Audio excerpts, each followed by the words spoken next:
No Saber Direito desta semana, você vai aprender um pouco mais de direito penal, introdução aos crimes sexuais, liberdade e vulnerabilidade sexual, entre outros temas. As aulas são com o professor Maurício Teixeira Pires.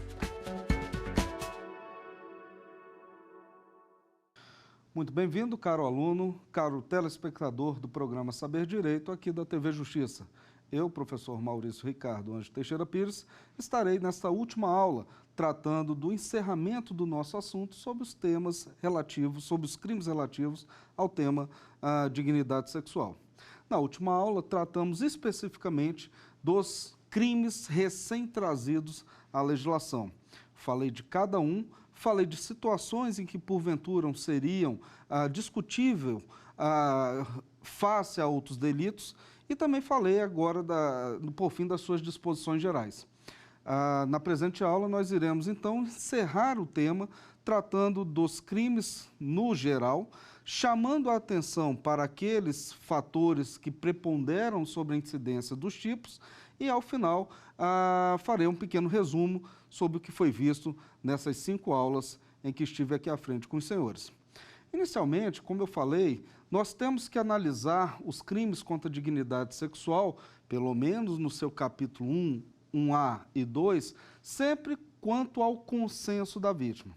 O consenso, ele é, de fato, o divisor entre haver crime ou não haver crime. Então, sempre que nós tivermos qualquer situação que envolva a prática de ato sexual dissentida, não consentida, já é o primeiro passo para que haja possibilidade da incidência de crimes contra a dignidade sexual. Vimos, então, no crime de estupro, que o crime de estupro ele se dá pelo constrangimento da vítima, e, nesse caso, mediante violência ou grave ameaça para a prática de ato sexual, via conjunção carnal ou qualquer outro ato libidinoso, em que o indivíduo, sem o consentimento e utilizando-se da vis compulsiva ou da vis absoluta, obriga, constrange a vítima à relação sexual. Nesse caso, é o famoso delito de estupro, não há o que se falar de não ter havido a violência ou a incidência do tipo. Outro fator importante é relativo à idade. Então, nós temos que no parágrafo 1º, no crime de estupro, nós qualificamos a conduta não só pela idade, mas também pelo resultado de lesão corporal de natureza grave, que já foi tratado, mas o que eu chamo a atenção é sempre a idade da vítima. Quando eu trabalho idade em direito, eu tenho que atentar que para o direito penal, eu trabalho sempre com o menor de 18 anos ou menor de 14 anos. Existem tipos penais que se tutelam o menor de 18, mas outros se tutelam apenas o menor de 14. Quando eu falo em questões etárias envolvendo o menor, quando envolve menor de 18, eu também posso ter a incidência do ECA. E eu já falei na aula anterior que nos crimes novos inseridos agora na legislação penal, em que nós temos o registro ou então a transmissão de imagens em que envolva a questão da intimidade sexual, do ato sexual, nós temos a tutela para os maiores de idade no Código Penal e para os menores de idade no ECA. Então, voltando à ideia da questão etária, sempre que nós estivermos falando dos crimes contra a dignidade sexual, a idade da vítima, ela faz diferença para a forma simples do tipo ou a sua forma qualificada. Presta atenção, artigo 213, parágrafo 1º, tira a questão do resultado lesão corporal de natureza grave. Ela qualifica pelos resultados lesão corporal. Mas falando na questão da idade, percebam, a prática do estupro quando a vítima maior de 14, menor de 18. Logo à frente, nós temos o artigo 217-A, que é o chamado estupro de vulnerável, em que ele tutela ter conjunção carnal com menor de 14 anos. E o que ocorre nesse momento? Nós tivemos uma omissão legislativa, um vácuo legislativo. Eu não diria omissão, mas um vácuo em que o legislador ele não se atentou à taxatividade da lei penal. Nós sabemos que a lei penal, como uma de suas principais características, ela tem de ser taxativa, precisa, certa.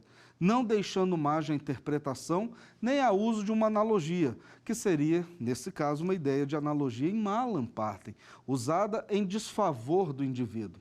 Então, nós temos o seguinte: para o estupro, artigo 213, parágrafo 1º, ele se qualificará se a vítima for maior de 14, menor de 18.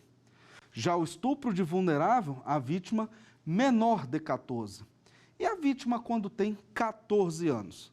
A doutrina se debateu e chegou-se ao entendimento de que, nesse caso, houve um vácuo legislativo. E aí nós temos que o indivíduo que pratica relação sexual com uma pessoa de 14 anos no dia de seu aniversário, ele estará, se a relação não for consentida, praticando o crime previsto no artigo 213, caput, estupro simples.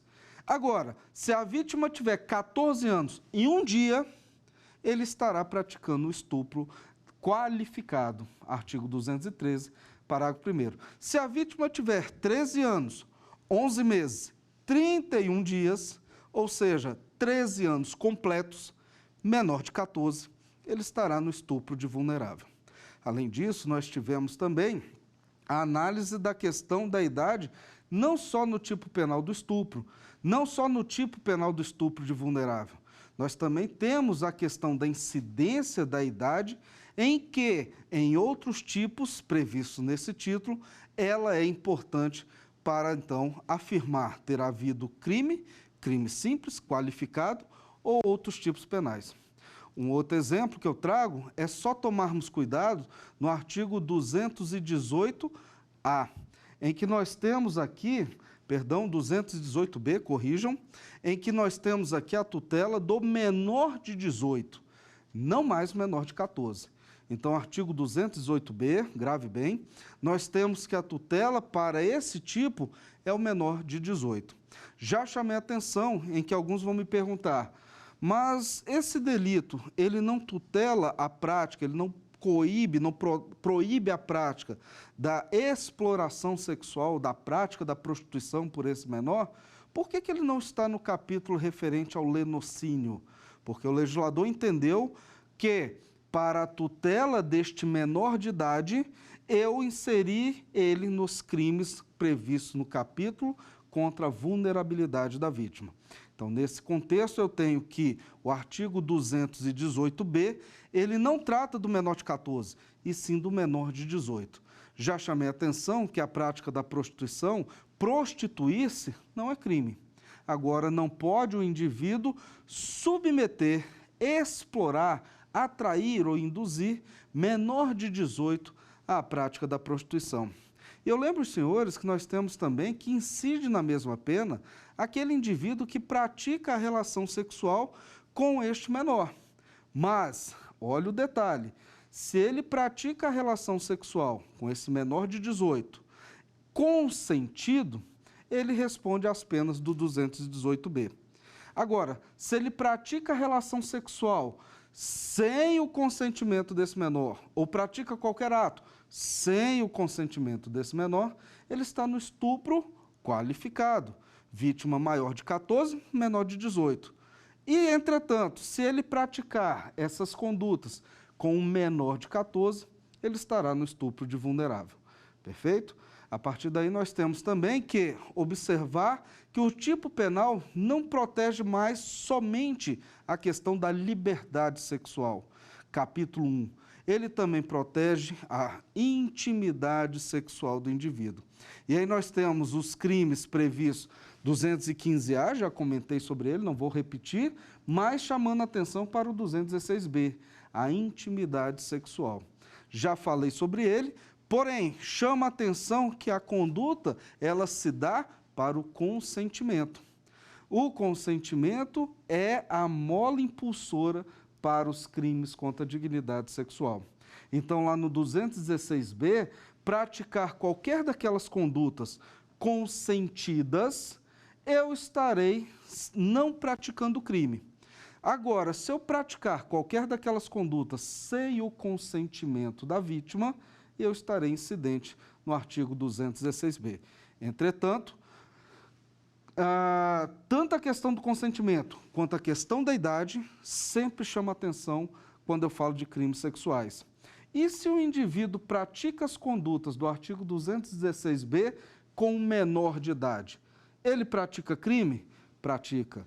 Ele não estará praticando o artigo 216b, mas ele estará praticando os crimes previstos no ECA a partir do artigo 240. Já chamei a atenção dos senhores, em momento oportuno, que esses delitos, eles, quando envolvem menor de 18, em que você tem a produção, a filmagem, a reprodução de atos sexuais com menores, ou mesmo que de forma simulada, os senhores estarão diante de crimes previstos no ECA.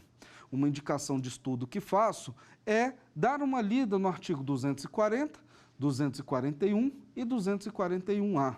E os senhores verão que estaremos diante das mesmas condutas, tanto do artigo 216b quanto do artigo 218c. Por falar no artigo 218c, uma de suas características que eu já falei anteriormente, mas quero reforçar, é a possibilidade do indivíduo praticar o crime do 216b e este ser consumido, princípio da consunção, pelo artigo 218c, apesar de ser tipos diferentes, crimes próprios.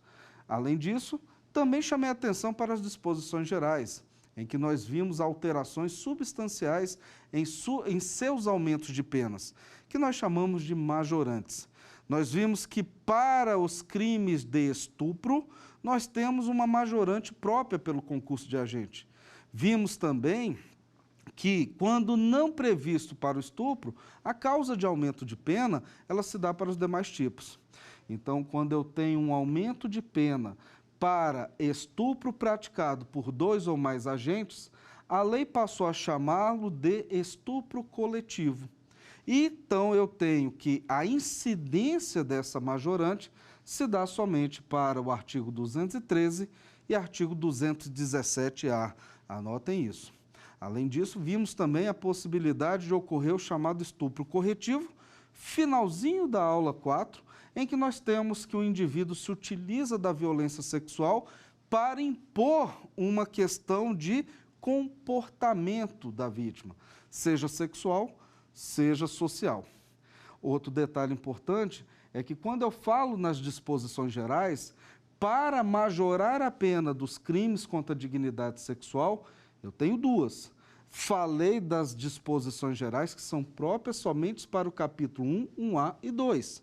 Mas também tenho lá no artigo 234 as disposições gerais para o título inteiro.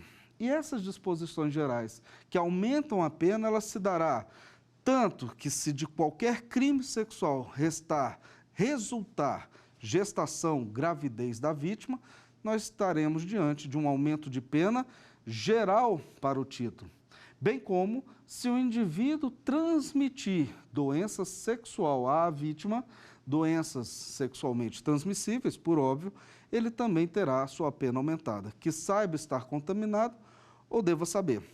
Um outro detalhe importante é relembrarmos a questão da ação penal. A ação penal, até 2018, ela era pública condicionada. Antes de 2018, nós tínhamos a sua alteração em 2009, era ação penal privada, crimes contra os costumes. Hoje, senhores, nossa ação penal, ela é pública incondicionada. Então, os senhores que estudaram a ação penal no processo penal, sabem agora da força que tem a persecução penal nos crimes contra a dignidade sexual. Essa alteração se deu agora em 2018, uniformizando as ações penais. Uma questão interessante a se tratar é, e para aqueles delitos em que foram eles praticados quando ainda prevista a ação penal pública condicionada à representação? A doutrina divergiu um pouquinho nesse tema. Existem doutrinadores que informam, amparando-se no Código de Processo Penal, que ela deveria ser aplicada imediatamente. Quando o indivíduo praticou o fato, a égide da ação penal pública condicionada à representação, ela deveria já ser ação penal pública incondicionada. Mas eu, professor Maurício, divergindo dessa ideia com toda a vênia, amparado em outra parte da doutrina, entendemos que a ação penal prevista para os fatos praticados antes de entrar em vigor a Lei 13.718, ela se dará por ação penal pública ainda condicionada à representação da vítima. Visto que aqui não foi uma alteração de natureza processual, e sim uma modificação no Código Penal, norma penal. E o entendimento é que, por óbvio, não pode retroagir em prejuízo ao réu. Nesse contexto, senhores, caso os senhores sejam perguntados sobre aqueles indivíduos que praticaram crimes, sob a égide ainda da ação penal pública condicionada à representação, estes deverão, segundo a doutrina majoritária, e eu entendo dessa forma, responder ainda por ação condicionada à representação da vítima. Eu lembro, senhores, que neste caso, a persecução ela é do MP, mas a vítima tem que dar essa condição de legitimidade a ele. Por fim, nós temos também que verificar que essa alteração ela é de natureza penal e não processual penal, motivo pelo qual não há que se falar em imediatidade da aplicação da norma. Isso vale para a norma de processo penal, não para a norma de direito penal, conforme fala o nosso artigo 2º do Código Penal. Visto isso, vamos então debatermos o que de fato nos chama atenção nos crimes sexuais com um apanhado. Pegando por base os quizzes que nós realizamos durante a exibição dos nossos programas, das nossas aulas, eu destaquei o que de mais chama atenção e o que mais me é perguntado pelos alunos quando em sala de aula falando desses delitos. Vamos começar pela ideia do delito de estupro, né, que é a nossa porta de entrada. Primeira questão, vamos falar a respeito de, para haver crime de estupro, é preciso contato físico com a vítima? Não, não é necessário. O estupro ele pode ser praticado sem que haja contato físico entre autor e vítima, bastando que o autor constranja a vítima mediante grave ameaça, não violência, porque com a violência terá o contato físico, a que a vítima permita que se pratique atos libidinosos com ela, em que a vítima pratique, de alguma forma, ato que satisfaça a lascívia do indivíduo. Então, a primeira observação, com base nos quizzes que respondemos, é que o estupro não necessita de conjunção, não necessita de contato físico com a vítima. Basta que ele seja feito mediante grave ameaça. Uma segunda questão a ser tratada, interessante observar, e é uma pergunta que me fazem com bastante frequência, é a questão que envolve o casal, né? Os casados. Nós tínhamos, senhores, por uma questão de lei e por uma questão também de entendimentos e costumes sociais, que a prática do ato sexual no casamento era uma das obrigações da vida de casado. Então, as relações sexuais, inclusive, era prevista em lei no Código Civil de 1916, que era um dos deveres do casamento. Com base nisso, nós passamos a ter um entendimento que o marido podia exigir da mulher, inclusive forçando-a à relação sexual, sem que houvesse o consentimento da mesma. Ele responderia, entretanto, somente por excessos. Exemplo, um resultado lesão corporal, um resultado morte, mas que a relação sexual, entendida como um dever do matrimônio, podia ser exigida pelo marido e forçada à relação. Hoje, senhores, isso é inadmissível. Mesmo estando em uma relação de casados, o marido, e agora alguém, né, inclusive a mulher também pode ser autora do crime de estupro, não pode forçar ninguém à prática do ato sexual. O ato sexual, ele é um direito à sua liberdade sexual, liberdade de escolha, que faz parte do respeito à sua dignidade sexual, à sua dignidade humana. Lembre-se sempre dessa escala. Artigo 1º, inciso 3 da Constituição Federal, o respeito à dignidade humana. Com base nisso, o respeito à dignidade sexual. E aí nós temos o respeito à liberdade sexual. Então, o segundo ponto que nós vamos tratar é que o marido não pode mais alegar o exercício regular do direito, uma excludência da ilicitude que antes era tolerada, era permitida, mas que hoje não há que se falar em validade da mesma. A vida de casado, ela não mais obriga as relações sexuais, mesmo que o ato sexual ainda seja compreendido como uma das, não mais dever, mas uma das práticas normais da vida de casado. Então, segundo ponto, não há que se falar em exigência válida ou exercício regular do direito. Um terceiro ponto que nós vamos tratar é a questão da prostituta. A prostituta, antes, ela sempre foi tutelada numa análise histórica da legislação penal brasileira. Já se tutelava em 1890 no Código Penal, primeiro Código Penal republicano. Mas hoje nós temos agora um entendimento fático de que a prostituição não dá o direito do indivíduo praticar com a prostituta ou o prostituto a qualquer ato que lhe dê vontade. Os atos devem ser consentidos. Então, aquele indivíduo que pratica um ato sexual, libidinoso ou conjunção carnal com a prostituta, e olha que eu uso o termo prostituta porque é o termo da lei, não garoto de programa ou garota de programa. Nós estamos presos à literalidade da norma penal. Então, aquele indivíduo que pratica qualquer ato dissentido com a prostituta ou prostituto, ele também pode responder por crime de estupro. Não lhe autoriza uma relação contratual, em que nós temos o quê?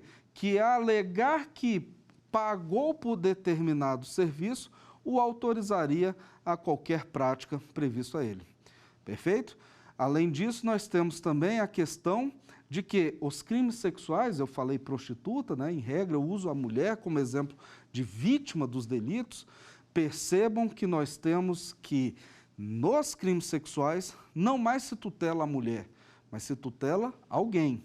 Hoje, nós temos que os tipos penais sexuais, eles dão a tutela para alguém, sexo masculino ou feminino, podendo ser praticados esses crimes também por qualquer pessoa, sexo masculino ou feminino. Já que eu falei do contrato de trabalho informal, em que você paga o indivíduo pela prática do sexo, ou seja, a prostituta, me recordo também de chamar a atenção para o crime de assédio sexual. O assédio sexual, artigo 216-A, ele se dá em uma situação de contexto sexual e não moral. Então, uma das questões que eu chamo muita atenção, que meus alunos também me perguntam muito em sala de aula, é se o assédio sexual é equivalente ao assédio moral. De forma alguma. O assédio moral, ele é um instituto previsto no direito do trabalho. Lá, o assédio moral é quando um superior hierárquico, ele passa a perseguir, discriminar, humilhar o seu subordinado, não tendo relação de cunho sexual. Já o crime de assédio sexual, este é quando o indivíduo que no ambiente laboral, ele utilizando-se de sua hierarquia essa sempre vertical, de cima para baixo, constrange a vítima à relação sexual. E ele, utilizando-se dessa ascendência em razão de cargo, função, emprego, ou hierarquia expressa prevista na organização da empresa ou do órgão, ele passa a esse constrangimento. Então, o crime de assédio sexual é crime. Já o fato de assédio moral não é crime, mas é previsto na legislação do trabalho. É um detalhe importante, visto que muitos alunos confundem esses dois conceitos. O assédio sexual, ele também traz outra discussão. É possível haver assédio sexual em que eu não identifique diretamente uma relação hierárquica ou de ascendência, no caso que envolva professor e aluno, médico e paciente? Bom, a doutrina, e eu falei isso com os senhores, comentei aqui em uma de nossas aulas, é no entendimento de que essa ascendência em razão do emprego, do cargo, da função ou a hierarquia, deva ser aqueles que estão subordinados laboralmente à empresa ou ao órgão. Então, o indivíduo que, professor, passa a constranger ou exigir atos sexuais de aluno ou aluna, entende a doutrina que ele não responde por crime de assédio sexual, podendo responder a depender da conduta, se praticar ato libidinoso contra ela, importunação sexual. Ou então, em casos mais graves, até mesmo para um estupro, se houver constrangimento mediante grave ameaça. Seria um caso a se pensar. A mesma coisa o médico. O médico, por entendimento da doutrina, também não se entende cabível a aplicação do assédio sexual para esse profissional, que ele tem apenas uma ascendência moral sobre o seu paciente, não funcional. Mesma coisa o professor. Esse é o nosso entendimento. Uma outra coisa importante que me recordo agora, e é bom tratar com os senhores, visto nossos crimes sexuais, é uma prática que surgiu há algum tempo e que hoje está presente na sociedade. É uma prática denominada stealthing.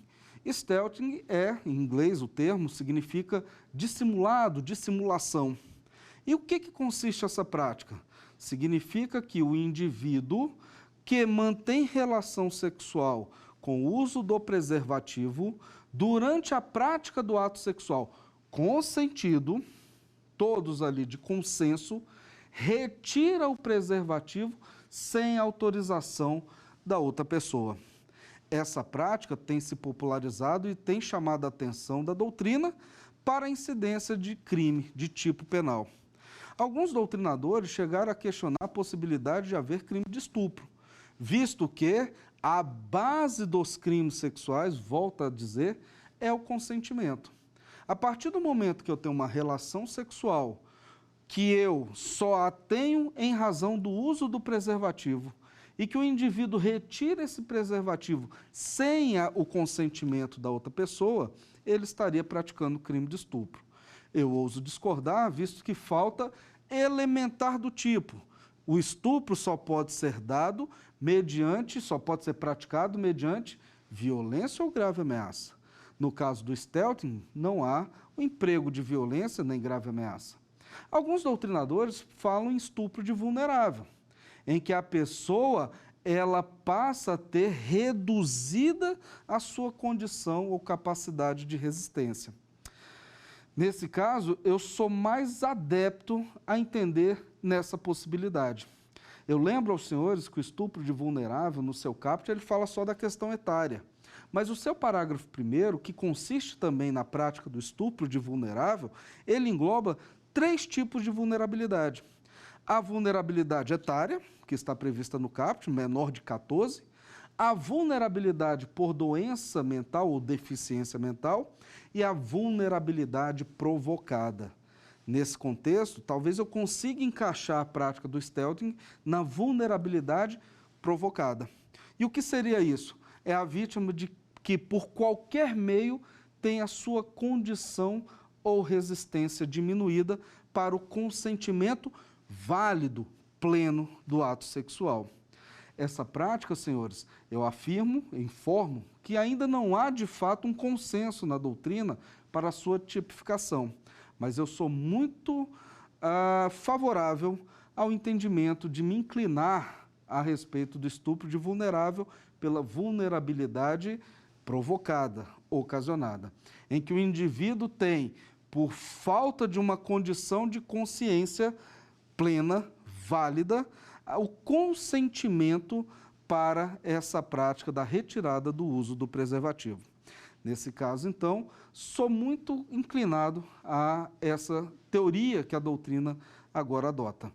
Dessa forma, a prática do stealthing, inicialmente eu entendo cabível no estupro de vulnerável. Fiquem atentos a esse tema, visto que é uma novidade social que está refletindo em uma discussão jurídica. Outra questão a ser tratada é a respeito das questões relativas à intimidade. Já foi tratado aqui, inclusive na aula específica sobre os tipos, mas volto a dizer que Novamente, a base dos crimes contra a dignidade sexual se dá no consentimento. Hoje, com o avanço social e o direito indo atrás para tutelar essas tendências sociais, passou a prever como crime o registro, a produção, a filmagem de atos sexuais. Se consentidos, não há que se falar em crime.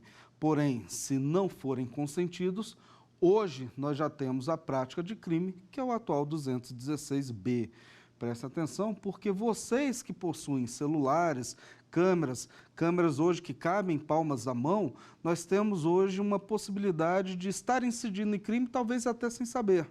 Mas não se pode mais gravar relações sexuais íntimas ou cenas de nudez sem o consentimento do participante.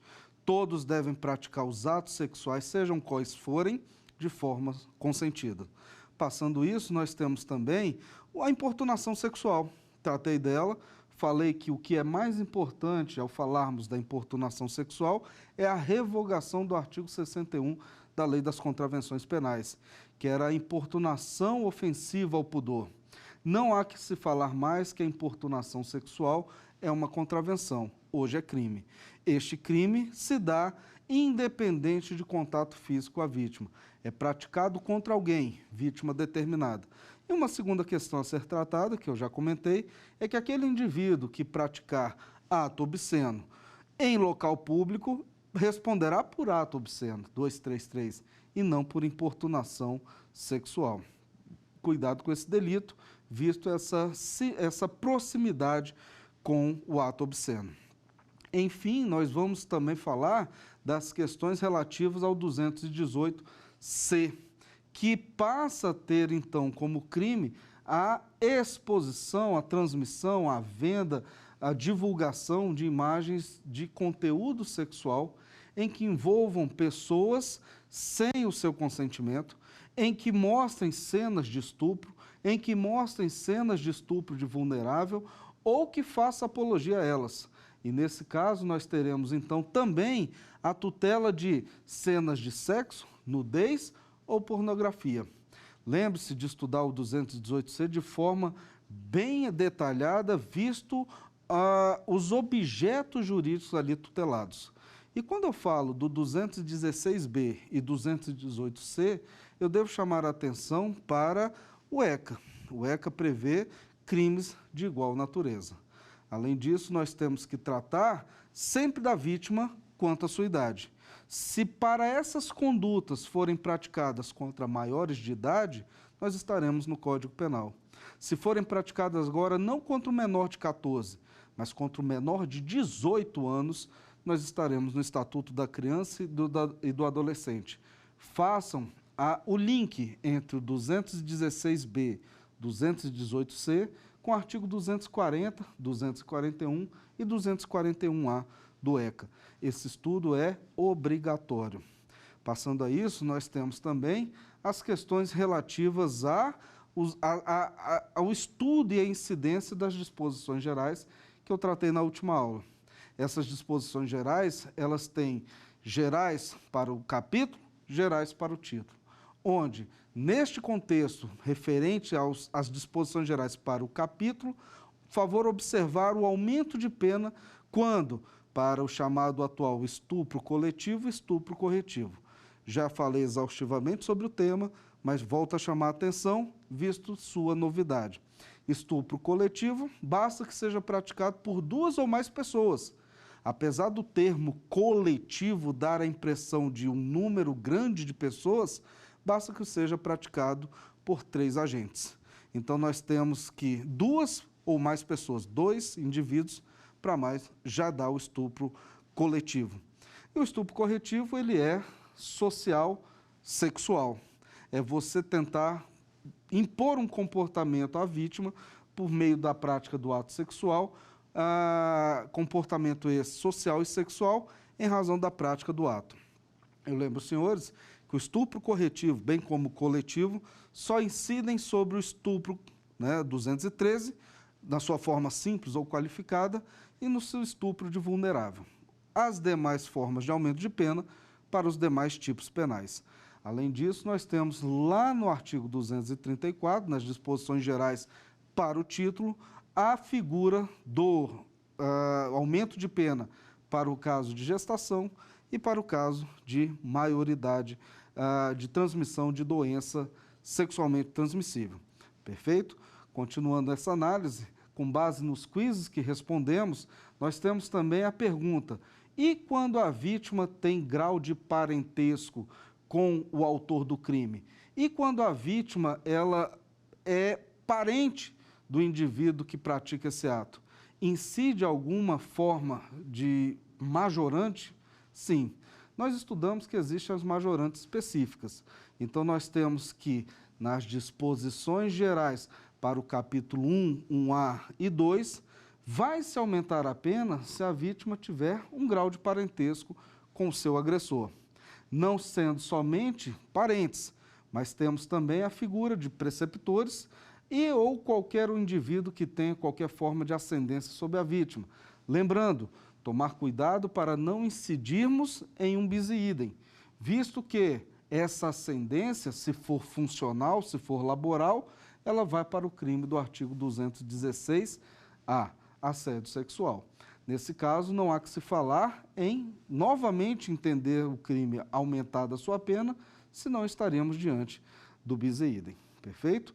Continuando essa análise, nós temos então que hoje os crimes sexuais não mais seguem uma tendência social. Os crimes sexuais hoje são vistos de nova forma e aplicada a legislação que não mais se preocupa em tutelar costumes sociais, não mais se presta a proteger o que a família entende como um pudor sexual. Os crimes sexuais hoje recaem na tutela do indivíduo e é a ele que deve a lei penal proteger. Não se fala mais em costumes, não se fala mais em proteção à honra. Um detalhe importante é que até pouco tempo atrás, caso até da década de 90, era comum, por vezes, os indivíduos praticarem alguns crimes, tanto crimes de homicídio, crime grave, como crimes sexuais, e depois alegar legítima defesa da honra. Praticou esse delito em legítima defesa de sua honra. Eu já tive notícias de casos na literatura do direito em que o marido, sabendo que a mulher havia tido relações sexuais com outro homem, forçava a determinados atos sexuais que ela não consentia, alegando legítima defesa da honra. Hoje isso seria uma ideia de estupro corretivo, mas não há que se falar mais nessa possibilidade em que o direito, por muito tempo, aceitou a sua incidência. Com base nisso, nós temos então que os tipos sexuais não mais se prendem a costumes sociais. É importante sabermos que, nesses casos, os costumes sociais em mais nada inferem na aplicação da norma.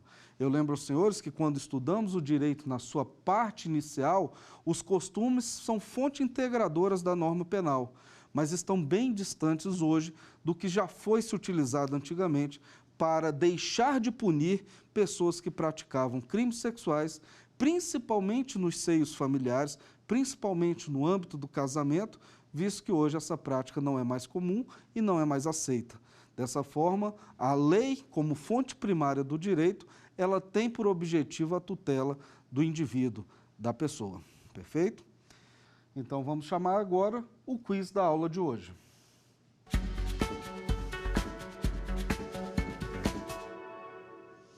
É possível, em se tratando de crimes sexuais, letra A, acontecer ato infracional análogo a estupro de vulnerável? Letra B, responder quem anda nu em público por importunação sexual? Letra C, haver assédio sexual de professor contra aluno?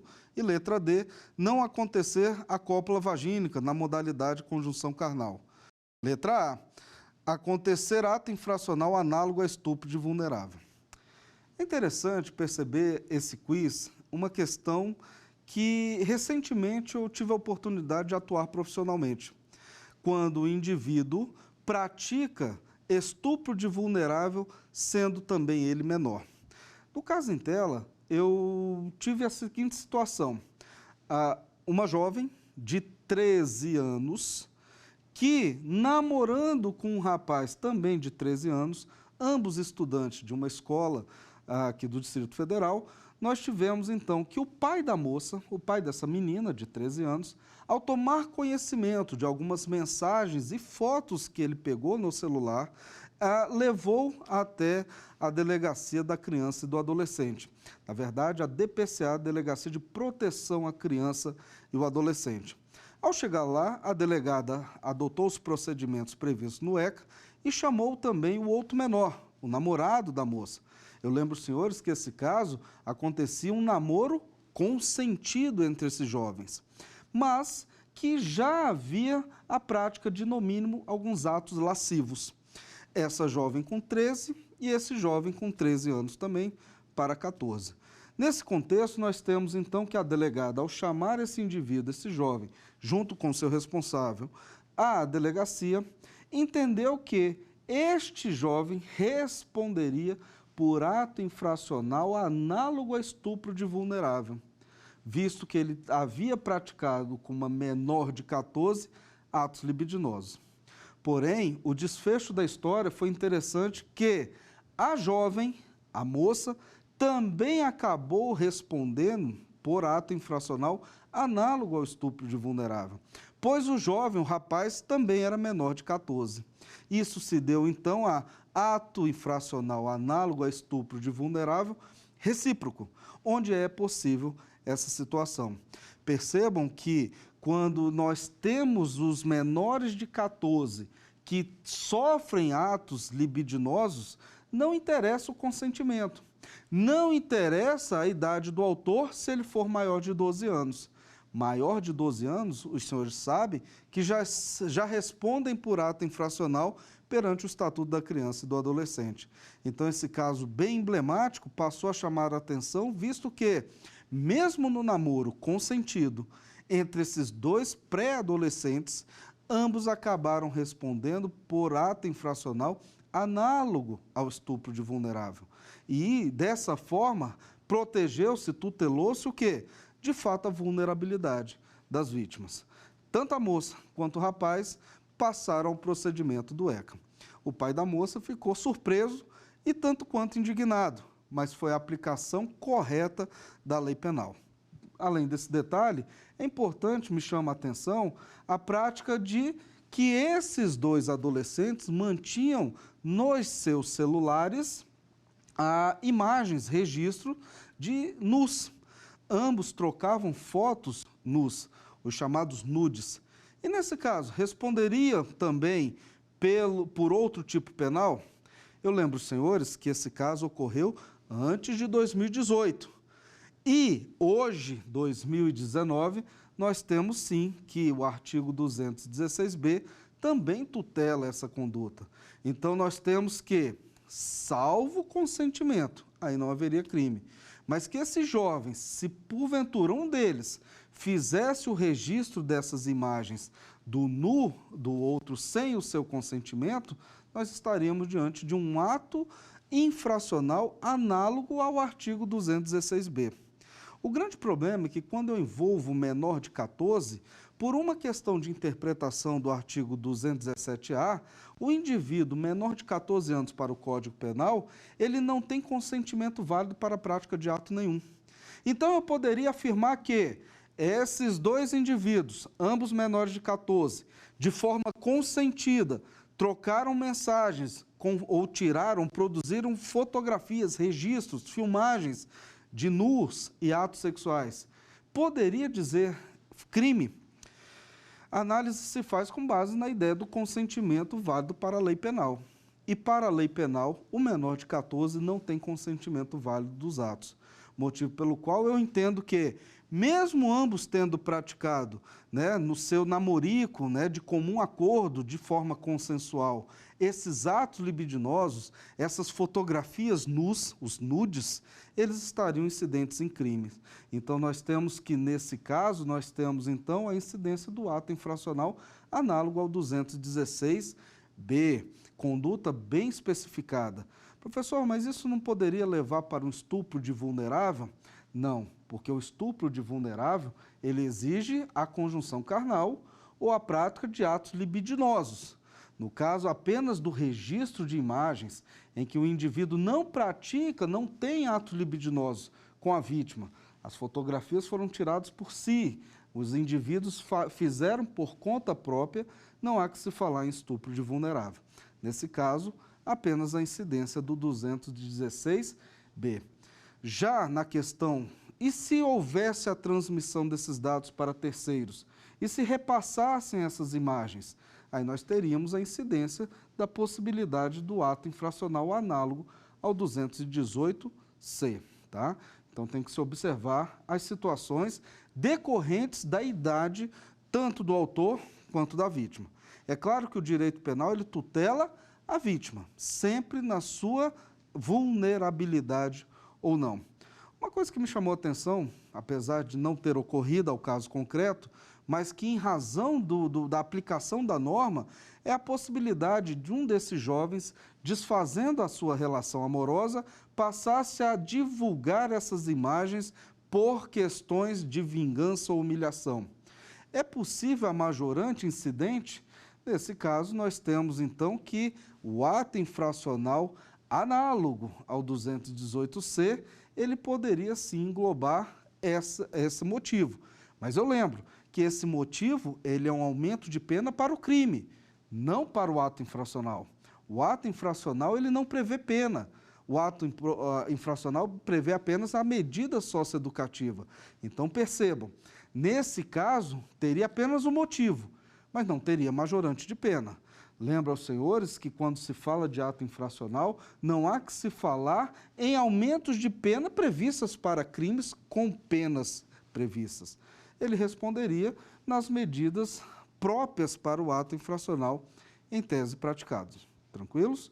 Então vamos observar e tomar cuidado com a questão da prática, não como vítima, mas como autor. O indivíduo que passa a praticar qualquer dessas condutas, sendo ele menor de idade. Quando nós estudamos os crimes sexuais, é o mais habitual falarmos sempre da vítima, obviamente descrita na norma, mas qualquer menor de idade, maior de 12 anos e menor de 18, pode responder por qualquer desses crimes como forma de ato infracional análogo a eles, previsto no Estatuto da Criança e do Adolescente. Então, a sua prática ela é possível, mas a punição virá por outro diploma legal. Perfeito? Com base nessa ideia, nós temos sempre que observar não só essa incidência de vítima, mas também quem é o autor.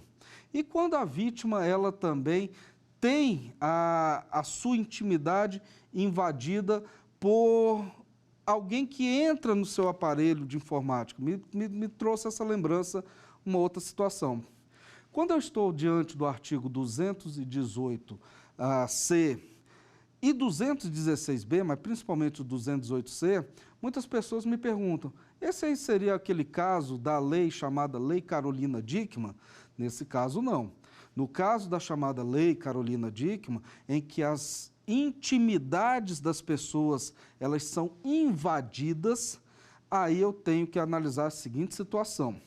Quando você leva o seu celular ou você leva o seu computador para uma assistência técnica e aquele técnico informática acessa sem a sua autorização as suas imagens íntimas, as suas imagens pessoais, ele pratica o crime previsto lá no artigo 154. Mas se ele pega essas imagens e transmite imagens em que você aparece em relações sexuais íntimas ou cenas de nudez, nós temos que esse indivíduo, além do 154, ele passa também a praticar o crime do 218-C. Percebam que nós temos um emaranhamento, uma engrenagem das normas. Então, hoje, a tutela realmente está muito mais efetiva. Aqueles indivíduos que invadem dispositivo informático praticam crime da atual, na chamada Lei Carolina Dickmann. Agora, o fato de transmitir, o fato de repassar, o fato de divulgar, o fato de vender, expor à venda, também leva ele à prática do artigo 218-C. Com base nisso, então, temos uma tutela realmente muito mais efetiva para a questão do trato de imagem. Outra coisa que eu reputo importante tratar é o uso dessas imagens em um ambiente autorizado por lei, que aí nós temos uma excludência da ilicitude, conforme já tratada. Nesse contexto, nós temos, então, que o uso dessas imagens para fins jornalísticos, culturais, acadêmicos, nós teremos que podem ser utilizadas desde que envolvendo o menor, adotando-se recursos que impeçam a sua identificação. Se envolver maiores de idade, que tenha sua prévia anuência, autorização, ou seja, consentimento. Por fim, nós vamos tratar, para finalizarmos a ideia do objetivo desse curso, é chamar a atenção para o fato de que todos os crimes sexuais, eles são de ação pública incondicionada, mas observaremos que alguns deles estão também tipificados como crimes hediondos. Não todos, e eu peço que os senhores observem isso. Hoje só é considerado crime hediondo aquele que está no estupro ou no estupro de vulnerável e nas suas formas qualificadas. Fora isso, todos eles, independente dessa hediondez, passam hoje a ser crimes de ação penal pública incondicionada, em que o Ministério Público tem total legitimidade e titularidade na ação para promover a persecução penal. Os crimes sexuais hoje no Brasil passam, então, a um grau de importância que não era visto antes. Isso em decorrência de muito tempo de observação e de análise social, em que eles passaram de uma categoria que era secundariamente observados a um grau que hoje nós temos um grau de importância efetivamente muito maior e pleno. Com base nessa ideia, os crimes sexuais hoje são tratados em respeito à dignidade humana, decorrente da dignidade sexual do indivíduo, que, advindo desse artigo 1º, inciso 3 da Constituição Federal, como eu tratei com os senhores, é uma parcela de respeito à dignidade humana do indivíduo. Para finalizar essa ideia, me trouxe à memória um outro caso bacana, que foi tratado aqui, inclusive no STF. A possibilidade do aborto em decorrência do ato sexual.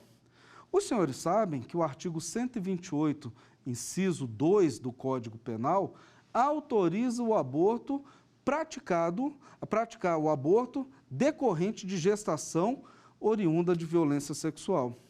Porém, nós tínhamos uma discussão a respeito daquela que tratava da antiga, da vulnerabilidade presumida, em que nós tínhamos uma questão do indivíduo que era uma presunção de violência, era o antigo artigo 224 de 2009.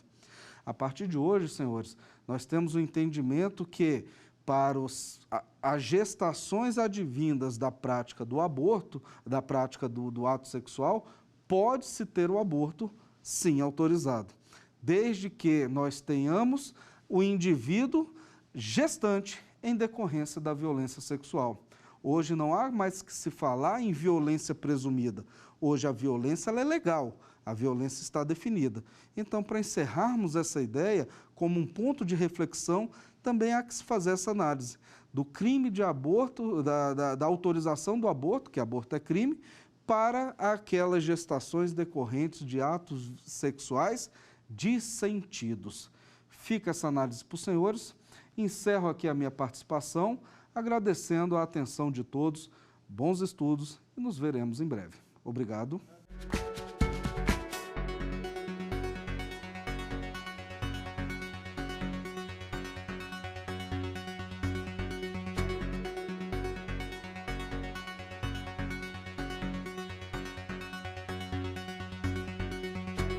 Quer dar uma sugestão de tema para os cursos do Saber Direito? É só mandar um e-mail para a gente, saberdireito@stf.jus.br. Ou então, entre em contato pelo nosso WhatsApp. O número é este que aparece na sua tela. Você também pode estudar pela internet. Acesse tvjustiça.jus.br. Reveja ainda as aulas no nosso canal do YouTube, TV Justiça Oficial.